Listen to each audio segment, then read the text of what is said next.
Obrolan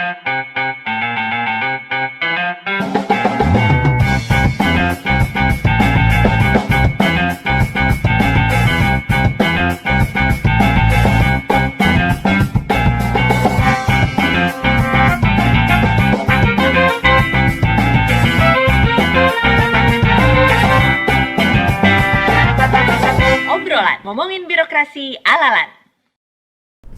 Hai kawan LAN, berjumpa lagi di obrolan omongin birokrasi ala-lan. Dan di episode kali ini akan ada diskusi yang sangat spesial karena kita akan membahas terkait dengan pengembangan kompetensi dan juga terkait strategi yang akan dikembangkan di tahun 2026. Namun, tentunya saya tidak sendiri di episode kali ini. Saya ditemani oleh rekan saya, Kak Putri. Baik kawan LAN, hari ini kita akan berdiskusi dengan Deputi Bidang Penyelenggaraan Pengembangan Kapasitas ASN dengan Bapak Triwidodo. Apa kabar Pak? Alhamdulillah baik Mbak Putri, Mbak Reta. Terima kasih sebelumnya ya Pak sudah mau meluangkan waktunya untuk Dengan senang hadir hati di Mbak podcast Reta. ini. Mungkin Pak izin sebelum kita ngobrol-ngobrol lebih jauh Pak, ada sedikit bridging mungkin Pak terkait dengan tahun lalu ya Pak ya. Kita kan mengalami efisiensi dan itu menjadi berita yang cukup booming. Dan kabarnya saat itu pengembangan kompetensi menjadi salah satu anggaran yang terpotong ya Pak. Betul. Nah kira-kira Pak, apa langkah dari kedeputian Bapak untuk menghadapi tantangan ini Pak? Ya ini memang tantangan yang sangat berat sih ya. Kalau kita bicara dalam situasi yang normal begitu, itu suatu program yang baik itu harus didukung dengan sumber daya yang baik pula. Sehingga ketika sumber dayanya berkurang, outputnya juga hampir bisa dipastikan berkurang. Ini tantangannya gitu. Tapi justru sebagai ASN yang baik, sebagai seorang pemimpin yang dituntut selalu bisa mencari solusi terhadap permasalahan, kita harus mencari sesuatu yang baru gitu ya, yang tidak boleh mengorbankan output meskipun faktor inputnya berkurang gitu. Jadi yang harus kita lakukan memang bagaimana kita mencari satu pola-pola baru dalam penyelenggaraan pengembangan kapasitas. Salah satunya tentu kolaborasi menjadi harga mati. Jadi tidak mungkin kita bisa melakukan tanggung jawab yang semakin besar dengan kekuatan kita sendiri. Kita harus mengajak unsur-unsur dari berbagai mitra kita sebagai kekuatan kita. Itulah yang menurut saya strategi terbaik untuk bisa menjawab tantangan dari efisiensi itu. Itu Mbak Reta. Baik Pak, itu menarik ya Pak ya. Jadi kita harus berkolaborasi dengan banyak institusi, dengan instansi. Itu kan menuju perubahan transformasi ya Pak ya. Salah satu poin dalam transformasi itu kan pengubahan mindset Pak. Nah apakah ada hambatan-hambatan lain dan juga ada strategi selain dari kolaborasi Pak yang bisa digunakan untuk menerapkan hal tersebut? Ya memang membangun mindset itu paling sulit ya. Dan mengapa dunia Bangkom itu juga dipotong, itu juga bagian dari mindset, bahwa mindset kita masih cenderung mengatakan pengembangan kompetensi itu tidak terlalu penting karena pelatihan, pendidikan itu bisa dikatakan sebagai sebuah cost, sebagai biaya, tapi sebenarnya ini adalah investasi. Nah artinya memang kita menghadapi mindset di lingkungan kita pada umumnya bahwa Bangkom ini masih belum diperlukan, dan membangun mindset itu tidak bisa dalam waktu pendek ya, dalam jangka panjang. Bagaimana kita membentuk mindset itu? Ini justru tantangan bagi dunia Bangkom itu sendiri. Ketika Bangkom dianggap tidak penting dan bisa dikurangi anggarannya, nah disitulah tantangan kita lebih besar. Bagi saya, kita harus memastikan betul bahwa program Bangkom itu adalah program yang bisa memberi dampak. Jadi meyakinkan pimpinan, meyakinkan pemegang kekuasaan kita dan sebagainya yang memiliki kewenangan di bidang anggaran begitu, itu adalah dengan cara membuktikan bahwa Bangkom memang sesuatu yang sangat dibutuhkan oleh bangsa ini dengan menghadirkan dampak-dampak dari Bangkom itu sendiri. Kalau Bangkomnya masih seperti ini terus, ya mindset itu tidak akan pernah berubah. Jadi ini kita menghadapi double challenge itu ya. Challenge pertama adalah tadi pemangkasan anggaran sendiri, dan yang kedua justru bagaimana kita membuktikan bahwa Bangkom ini merupakan satu instrumen yang bisa menjadikan negara kita maju melalui investasi terhadap SDM-nya begitu. Sebelumnya Pak, mungkin tadi terkait dengan dampak ya Pak ya. Karena kan memang ketika kita melakukan pengembangan kompetensi, tentunya harus ada dampak yang terukur. Betul. Dan untuk menciptakan dampak tersebut tentunya kita memerlukan kurikulum pelatihan Pak. Kira-kira bagaimana cara dari kedeputian Bapak untuk bisa membuat kurikulum itu tetap relevan Pak, baik dari pelatihan manajerial, teknis dan fungsional, ataupun pelatihan dasar itu sendiri? Iya. Dalam hal ini menurut saya ada dua ya yang penting perlu kita perhatikan. Yang pertama adalah aspek mediatisasi. Jadi dunia pelatihan, dunia Bangkom itu jangan hanya dunia yang terjadi di lingkungan kampus saja, tapi dunia pelatihan itu harus bisa didengar, dilihat, disaksikan oleh semua orang dimanapun berada. Nah, bagaimana menghadirkan proses, hasil, dan dampak dari pelatihan itu kepada publik, itu butuh satu jembatan. Jembatan itu yang kita sebut media. Proses menghadirkan semua aktivitas Bangkom beserta dampaknya terhadap publik itu yang kita sebut mediatisasi. Tanpa adanya proses mediatisasi, maka Bangkom tidak pernah akan betul-betul diterima di hati publiknya. Dan itu yang kemudian juga membuat orang akan bertanya, untuk apa sih orang ikut pelatihan begitu. Nah, ini yang pertama ya. Jadi mediatisasi menjadi penting. Yang kedua adalah melakukan ekonomisasi dari hasil pelatihan. Jadi hasil pelatihan itu tidak cukup hanya kembali kepada peningkatan kapasitas individu alumni ya, tidak. Tapi yang lebih penting bagaimana pelatihan itu bisa memberikan dampak secara kuantitatif dan kalau perlu secara ekonomis. Nah, kalau kita sudah bisa mengarahkan ke sana bahwa setiap pelatihan itu bisa memberikan dampak ekonomis, maka suatu ketika orang akan berlomba-lomba akan mengikuti pelatihan.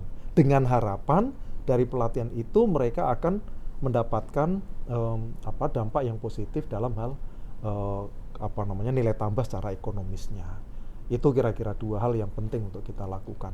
Menarik nih Pak, karena tadi Bapak sebutkan ada dua ya Pak ya unsur yang harus kita perhatikan, ada mediatisasi dan dampak ekonomis ya Pak. Nah, bagaimana dari kedeputian Bapak sendiri memastikan dalam pembelajaran ASN itu sendiri ada kedua dampak tersebut Pak? Kami melalui proyek perubahan itu sudah meminta ya bahwa setiap aksi-aksi perubahan, proyek-proyek perubahan itu tidak hanya berhenti pada manfaat-manfaat secara kualitatif. Ini misalnya peningkatan kesadaran masyarakat itu sangat kualitatif dan sangat sulit diukur ya. Misalnya meningkatnya efektivitas pemerintah itu apa, sangat sulit diukur begitu. Atau kita juga misalnya melihat membaiknya tata kelola organisasi itu sangat sulit. Jadi kita harus ubah menjadi pendekatan yang lebih terukur, yang lebih bisa dihitung secara manfaat secara ekonomis tadi. Nah, dalam hal ini kita bisa menggunakan misalnya teknik cost and benefit analysis. Jadi dalam mengelola suatu perubahan itu mereka membutuhkan cost berapa banyak ya. Nah, dari cost yang digunakan itu menghasilkan benefit berapa.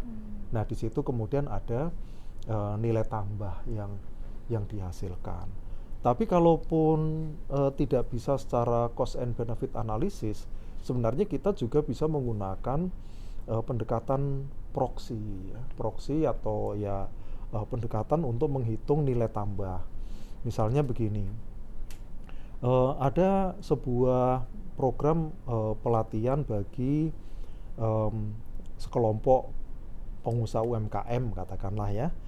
Nah, kalau kita lihat outputnya, paling kita menghitung berapa orang yang akan dilatih, berapa biaya yang dibutuhkan, dan seterusnya. Tapi itu belum bicara dampak. Nah, ketika kita bicara dampak kan belum ada dampaknya, maka kita menggunakan proksi. Nah, pendekatan proksi itu misalnya begini, dari 10 yang ikut pelatihan itu, yang bisa membuka usaha baru di bidang kuliner, di bidang ekonomi kreatif, itu berapa? Katakanlah 5. Nah, oke, dari 5 orang, itu omsetnya dalam 1 hari berapa? Misalnya 100 hari.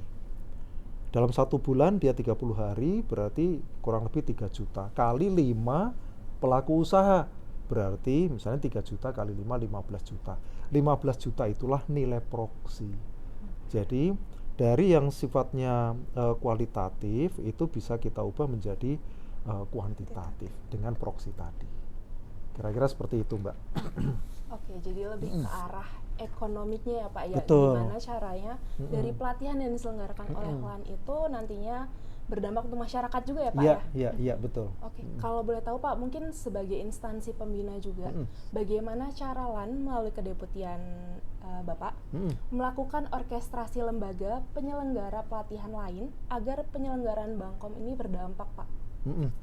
Ya, salah satunya kita kan kemarin mengumpulkan seluruh lembaga pelatihan itu untuk membentuk suatu asosiasi.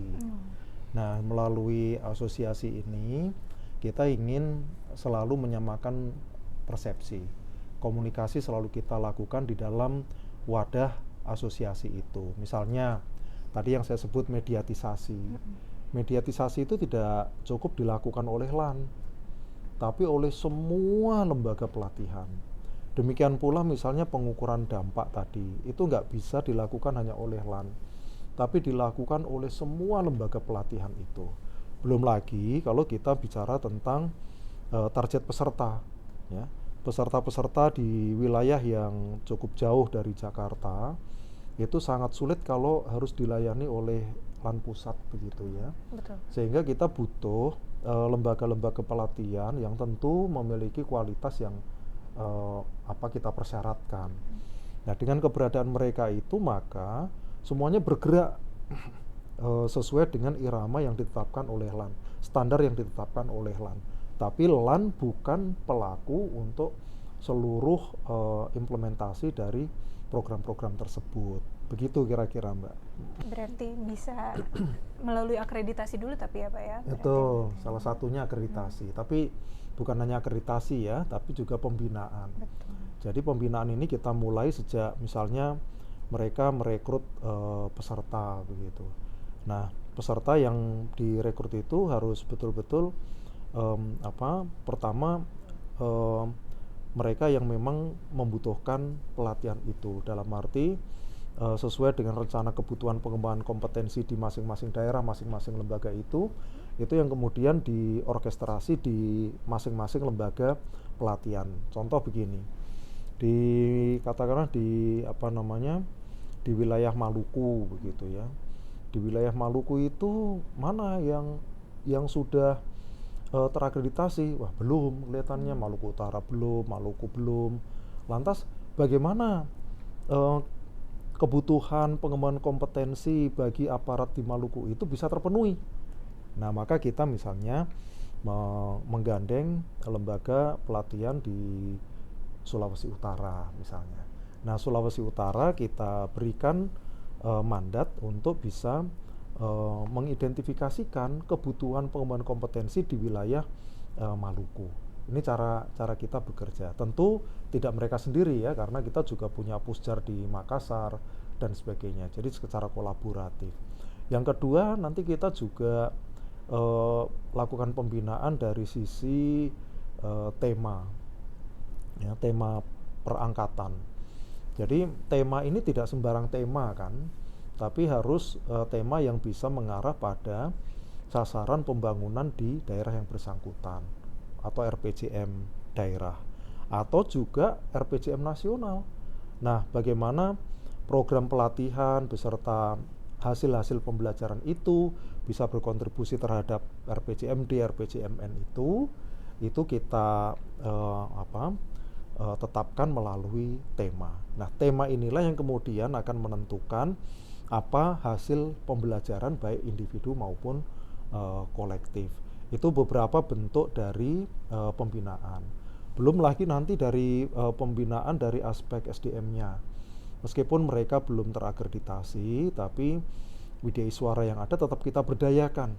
Kita berikan kesempatan untuk mengajar, menjadi fasilitator, menjadi coach, dan sebagainya. Sehingga mereka suatu saat akan memiliki kapasitas untuk ditetapkan menjadi lembaga yang terakreditasi. Jadi akreditasi itu satu hal, tapi aspek pembinaan yang lain itu juga harus kita lakukan secara simultan. Tadi Bapak sempat menyinggung terkait dengan kolaborasi ya Pak ya.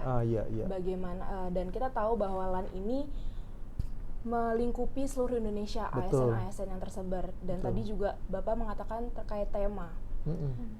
Tentunya masing-masing daerah itu memiliki keunggulan gitu kan Pak. Nah, bagaimana cara dari LAN ini atau strategi LAN, terutama di kedeputian Bapak, itu bisa membuat sebuah ekosistem pembelajaran yang memang mumpuni Pak, dan tetap memiliki kualitas yang sesuai dengan standar LAN. Iya, ya memang ini kita bangun secara komprehensif ya. Pertama tadi dari lembaga penyelenggara. Bagaimana lembaga penyelenggara ini dari waktu ke waktu akan semakin perform, akan semakin meningkat kualitas penyelenggaraannya, ini satu. Yang kedua dari mitra-mitra pendukung ya, kita kan butuh stakeholder yang memiliki resources yang itu akan membantu memudahkan kita menyelenggarakan pelatihan-pelatihan. Contoh saja misalnya Tanoto Foundation. Ya, ini salah satu mitra kita yang sangat penting yang telah memberikan dukungan untuk penyelenggaraan PKN 1 selama 2 tahun berturut-turut. Kemudian ada juga Pijar Foundation. Kemudian ada Mark Plus. Kemudian hari ini tadi saya menerima kunjungan dari Maxwell Leadership Indonesia. Jadi potensi-potensi kolaborasi ini kita coba attract sebanyak mungkin untuk bisa memberikan dukungan terhadap penyelenggaraan pengembangan kompetensi yang semakin baik. Nah, ini menjadi jawaban juga terhadap keterbatasan anggaran tadi. Tanpa adanya dukungan dari mitra-mitra itu, maka kita akan sangat sulit untuk bisa menjalankan tugas kita secara maksimal gitu. Oke, Pak. Ini pertanyaan terakhir mungkin ya, Pak. Jadi dari beberapa poin yang sudah Bapak paparkan tadi, Pak, di tengah efisiensi dan tuntutan kinerja, Pak, prioritas strategis kedeputian Bapak pada tahun 2026 ini apa, Pak? Ya, kalau sebenarnya semua prioritas ya. Kita melihat pelatihan kepemimpinan itu prioritas. Pelatihan dasar bagi CPNS juga prioritas. Begitu juga pelatihan misalnya untuk P3K, untuk pelatihan para pejabat fungsional, ini juga semua prioritas karena bagi masing-masing jabatan itu tidak bisa ditinggalkan. Itu merupakan syarat jabatan ya. PKN 1 untuk eselon 1, PKN 2 untuk eselon 2, begitu pula Latsar untuk diangkat menjadi PNS, begitu pula pelatihan fungsional itu untuk diangkat dalam jabatan fungsional. Jadi itu semuanya menjadi prioritas. Tapi di luar penyelenggaraan itu kita ingin melakukan perbaikan secara inkremental. Nah, perbaikan inkrementalnya juga menjadi prioritas. Artinya bagaimana supaya pelatihan kita itu tidak cepat kadaluarsa gitu ya, tidak cepat obsolete. Maka perbaikan tidak perlu yang fundamental, tetapi yang inkremental itu menjadi jawabannya. Dan tahun ini insya Allah kita sudah akan memberlakukan beberapa perbaikan incremental itu di level PKN 1. Baik Pak, terima kasih Bapak atas banyak paparannya. Jadi kita bisa lebih banyak tahu juga dan lebih siap mengembangkan diri ya Pak Iya, ya. sama-sama. Sebelum kita tutup Pak, last statement Pak untuk kawan LAN di luar sana Pak. Ya, jadi pengembangan kompetensi ini mau nggak mau adalah sebuah perubahan mindset ya. Pelatihan itu bukan hanya untuk pelatihan itu sebenarnya adalah sebuah upaya kita membangun mindset yang lebih baik begitu. Misalnya saja kita ingin lebih fokus ya, bahwa pengembangan kompetensi itu jangan terus ditafsirkan sebagai pelatihan bagi individu, tapi pengembangan kompetensi itu sesungguhnya ingin fokus pada peningkatan performa organisasi. Jadi kita tidak lihat berapa alumni saya ya, berapa nilai kelulusan alumni saya, bukan itu, tapi apa sih sesungguhnya dampak dari alumni itu terhadap instansinya masing-masing. Nah, itu adalah perubahan mindset. Dan untuk bisa mengubah mindset peserta, terlebih dahulu kita sebagai penyelenggara harus berubah juga mindsetnya ya. Nah, kalau kita tidak mau mengubah mindset, itu juga dampaknya atau hasilnya tidak akan optimal. Gitu saya kira Mbak Putri, Mbak Reta. Menarik banget ya Kak ya, terkait dengan perubahan mindset tadi ya Pak, terutama yang pertama diubah adalah dari penyelenggaranya dulu, baru kita bisa bertransformasi untuk sekitar gitu. Baik, terima kasih kawan LAN. Sampai jumpa di episode obrolan berikutnya.